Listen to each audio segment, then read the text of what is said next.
കാടിന്റെ super hero ചോട്ടുമാൻ part 2. കാലുച്ചെന്നായ ചോട്ടുമാനിന്റെ കയ്യിൽ നിന്നും ചിറകുകൾ അടിച്ചു മാറ്റാൻ വേണ്ടി അവിടെ നിന്നും ചോട്ടുവിന്റെ വീട്ടിലേക്ക് പോയി. അപ്പോൾ ചോട്ടുമാൻ അതിന്റെ കയ്യിലുള്ള ചിറകിന്റെ സഹായത്താൽ ആകാശത്തിൽ പറന്നു നടന്നു.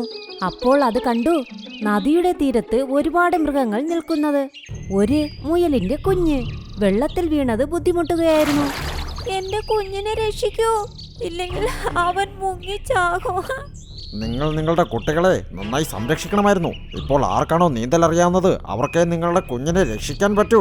ഞങ്ങൾക്ക് ഒന്നും ചെയ്യാൻ പറ്റില്ല. അപ്പോൾ ചോട്ടുമാൻ അതുവഴി പോയി വെള്ളത്തിൽ മുങ്ങിക്കിടന്നിരുന്ന ആ മുയലിനെ രക്ഷിച്ചു. അത് കണ്ട് എല്ലാ മൃഗങ്ങളും അത്ഭുതപ്പെട്ടു പോയി. ചോട്ടുമാൻ ആ മുയൽ കുഞ്ഞിനെയും കൊണ്ടുവന്ന് വിട്ടു. നിനക്ക് ഒരുപാട് നന്ദി ചോട്ടുമാനെ, നീ എന്റെ കുഞ്ഞിന്റെ ജീവൻ രക്ഷിച്ചു. എനിക്ക് മറ്റുള്ളവരെ സഹായിക്കാനാണ് ഈ ചിറകുകളൊക്കെ എനിക്ക് കിട്ടിയിരിക്കുന്നത്. നീ വളരെ നല്ല കാര്യമാണ് ചെയ്യുന്നത് ചോട്ടു. സബാഷ്. വീണ്ടും കണ്ടുമുട്ടാം. അങ്ങനെ പറഞ്ഞ് അത് അവിടെ നിന്നും പറന്നുപോയി. വൈകുന്നേരം അത് വീട്ടിലേക്കും വന്നു. അത് ആ മുത്ത് തലയിൽ നിന്ന് എടുത്ത ഉടനെ ആ ചിറകും മാഞ്ഞുപോയി. അപ്പോഴാണ് അവിടെ കാലുച്ചെന്നായും വന്നത്. അത് കണ്ട് ചോട്ടുവിന്റെ അമ്മയും പേടിച്ചുപോയി.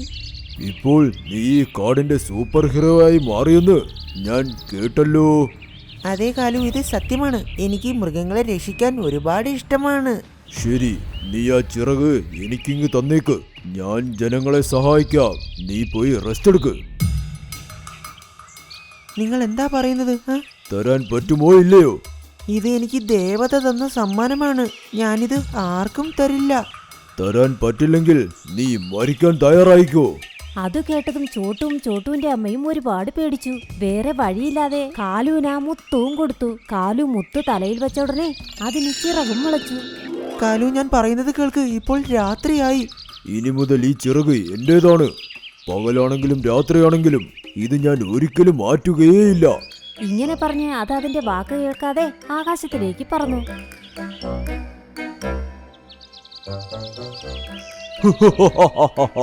എല്ലാവരെയും ഞാൻ പ്രതികാരം ചെയ്യാൻ പോകുന്നു. അപ്പോൾ അത് കണ്ടു രാമു ആന അതിന്റെ സ്ഥലത്തിലിരിക്കുന്നത്. രാമു ആന, ഇവനെ ഒരു പാഠം പഠിപ്പിച്ചേക്കാം. ഇങ്ങനെ പറഞ്ഞത് താഴേക്ക് പോയി ആനയുടെ മുൻപിൽ വന്ന് ഒരു കഴുകനെ പോലെ നിന്നു. നിനക്ക് സുഖമാണോ രാമു ആനെ?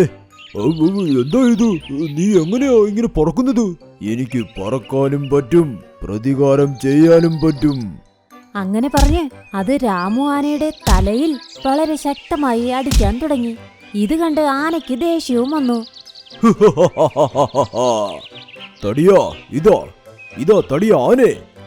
അങ്ങനെ പറഞ്ഞ് രാമു ആനയെ അത് വീണ്ടും അടിക്കാൻ തുടങ്ങി. രാമു അതിന്റെ തുമ്പിക്കൈ കൊണ്ട് അതിനെ തിരിച്ചടിക്കാൻ നോക്കി. എന്നാൽ ആ ചെന്നായ പറന്നുപോയി. അതിന് ഒന്നും ചെയ്യാൻ പറ്റിയില്ല. എന്നെ പിടിക്കാൻ പറ്റുമെങ്കിൽ പിടിച്ചോ. രാമു ആനയ്ക്ക് അത് കണ്ട് ഒരുപാട് ദേഷ്യം വന്നു. അങ്ങനെ ആ ചിറകുകൾ പറക്കുന്നതും നിന്നു.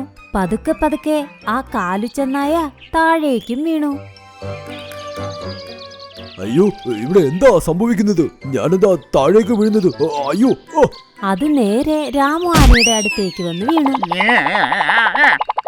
രാമു ആന അതിന്റെ കഴുത്തിൽ തുമ്പിക്കൈ കൊണ്ട് പിടിച്ച് അതിനെ പൊക്കിയെടുത്ത് പന്ത് കളിക്കാനും തുടങ്ങി. അയ്യോ, എന്നെ വിട്ടേക്ക്. രാമു ആന 2-3 തവണ അടിച്ച് അതിനുശേഷം പൊക്കിയെടുത്ത് ദൂരേക്ക് വലിച്ചെറിഞ്ഞു. ഇനി നീ എന്നെ ശല്യം ചെയ്യുമോ? ഇല്ല, എന്നോട് ക്ഷമിക്ക്. അങ്ങനെ പറഞ്ഞതും ചിറകുകൾ പതുക്കെ പറക്കാനും തുടങ്ങി. ചെന്നായ വീണ്ടും കാറ്റിൽ പറന്നുപോയി. അയ്യോ, ഈ ചിറക് ഇത് എന്നെ എവിടേക്കാണ് കൊണ്ടുപോകുന്നത്? ഇത് തന്നെ പറന്നുപോയിക്കൊണ്ടേയിരിക്കുന്നല്ലോ. താഴെ 2 പരുന്തുകൾക്കിടയിൽ വഴക്കുകളുണ്ടായി. നീ എന്റെ മുട്ട അടിച്ചു മാറ്റിയോ? ഞാനൊന്നും മുട്ട മോഷ്ടിച്ചതായില്ല. നീ മോഷ്ടിച്ചില്ലെങ്കിൽ പിന്നെ ആരാ മോഷ്ടിച്ചത്? ഇവിടെ എനിക്കും നിനക്കുമല്ലാതെ വേറെ ആർക്കും പറക്കാൻ പറ്റില്ല. അപ്പോൾ ആർക്ക് മോഷ്ടിക്കാൻ പറ്റും? അപ്പോൾ കാലു ചെന്നായ അവരുടെ 2 പേർക്കും ഇടയിൽ ചെന്ന് വീണു. ഇതെന്താ, ഈ ചെന്നായിക്ക് പറക്കാൻ പറ്റുമെന്നോ? അപ്പോൾ ഇതായിരിക്കും എന്റെ മുട്ടകളെല്ലാം മോഷ്ടിച്ചത്. അയ്യോ, എനിക്ക് പറക്കാനൊന്നും അറിയില്ല. ഇത് വെറുതെ. നീ വായടക്ക്. അങ്ങനെ പറഞ്ഞ് പരുന്തുകൾ 2 പേരും ദേഷ്യത്തോടെ അതിന്റെ ചുണ്ടുകൊണ്ട് കൊത്തി കൊത്തി അതിനെ ആക്രമിച്ചു. അയ്യോ രക്ഷിക്കൂ, രക്ഷിക്കൂ. അയ്യോ, ഈ ചിറക് വാങ്ങിച്ചതിൽ ഞാൻ ചത്തുപോകുമെന്ന് തോന്നുന്നല്ലോ. അയ്യോ. അത് പറക്കാൻ ശ്രമിച്ചപ്പോൾ അതിന് പറക്കാനേ സാധിച്ചില്ല. അതിന് ഒരുപാട് പരുക്കുമേറ്റിരുന്നു. പരുന്തുകളും ക്ഷീണിച്ചുപോയി. അതിനുശേഷം പതുക്കെ ചിറകുകൾ പറന്നു. പിന്നെയും അത് പറക്കാൻ തുടങ്ങി. കുറച്ചു ദൂരെ 2 കാണ്ടാമൃഗങ്ങളും നിന്നു. അവർ മരത്തിലിടിക്കാനുള്ള മത്സരം നടത്തിയിരുന്നു. ശരി, വാ, നമുക്ക് ഓരോരുത്തരായി മുൻപിലുള്ള മരത്തിൽ പോയി ഇടിച്ചു നോക്കാം. ആരിടിക്കുമ്പോഴാണോ മരം വീഴുന്നത് അവരാണ് വിന്നർ. ശരി ശരി, ആദ്യം നീ പോയി ഇടിക്ക്, അതിനുശേഷം ഞാൻ ഇടിക്കാം. അങ്ങനെ പറഞ്ഞതും ആ കാണ്ടാമൃഗം മരത്തിലിടിക്കാൻ വേണ്ടി വേഗത്തിൽ ഓടി വന്നു. കാലു ചെന്നായും അപ്പോൾ ആ സ്ഥലത്തേക്കാണ് വീണത്. അയ്യോ അയ്യോ, ഇതെന്താണ് പിന്നെയും താഴേക്ക് പോയിക്കൊണ്ടിരിക്കുന്നത്? ഈ ചിറകിന് എന്ത് പറ്റി? അയ്യോ. അതിന്റെ ചിറകുകൾ കൺട്രോളിൽ ഇല്ലായിരുന്നു.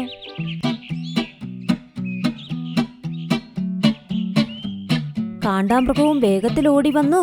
അപ്പോൾ കാലു ചെന്നായും താഴേക്ക് വീണുകൊണ്ടിരുന്നു. അത് മരത്തിൽ വന്ന് ഇടിക്കുന്നതിന് മുൻപ് കാലുവിനെ ഇടിച്ച് കാലു ദൂരേക്ക് പോയി വീണു. അയ്യോ, ഞാൻ ചാകാൻ പോകുന്നു. ഇത്തവണ നേരെ ചെന്നായ ചോട്ടുവിന്റെ മുൻപിലേക്ക് വീണു. അതിന്റെ ഇപ്പോഴത്തെ അവസ്ഥ കണ്ട് ചോട്ടുവിന്റെ അമ്മയും ഒരുപാട് വിഷമിച്ചു. ഞാൻ പറഞ്ഞു മനസ്സിലാക്കാൻ വന്നതാ, എന്നാൽ ഞാൻ പറയുന്നത് നീ കേട്ടതേ ഇല്ല. അയ്യോ, ഞാനൊന്നും കേൾക്കാറില്ല. എന്നെ ഈ ബുദ്ധിമുട്ടിൽ നിന്നൊന്ന് രക്ഷിക്ക്. ഈ ചിറകൊന്ന് മാറ്റ്, എനിക്കിത് വേണ്ടേ. അത് പറഞ്ഞത് കേട്ട് ചോട്ടു അതിന്റെ തലയിലിരുന്ന മുത്തിനെ എടുത്തു. അപ്പോൾ ചിറകുകളും മാഞ്ഞുപോയി.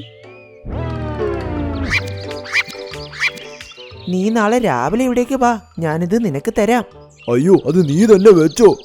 എനിക്കിനി അത് വേണ്ട, വേണ്ടേ വേണ്ട.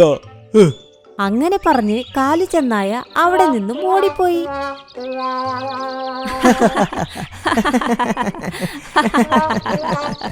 ചോട്ടുമാനും അതിന്റെ അമ്മയും കാലു അങ്ങനെ ഓടുന്നത് കണ്ട് ഒരുപാട് ചിരിച്ചു. അന്നു മുതൽ വീണ്ടും ചോട്ടുമാൻ അതിന്റെ ചിറകുകളുടെ സഹായത്തോടെ അവിടെയുണ്ടായിരുന്ന മൃഗങ്ങളെ ഒരുപാട് സഹായിച്ചു. അങ്ങനെ അത് എന്നും ആ കാടിന്റെ സൂപ്പർ ഹീറോയായി മാറി.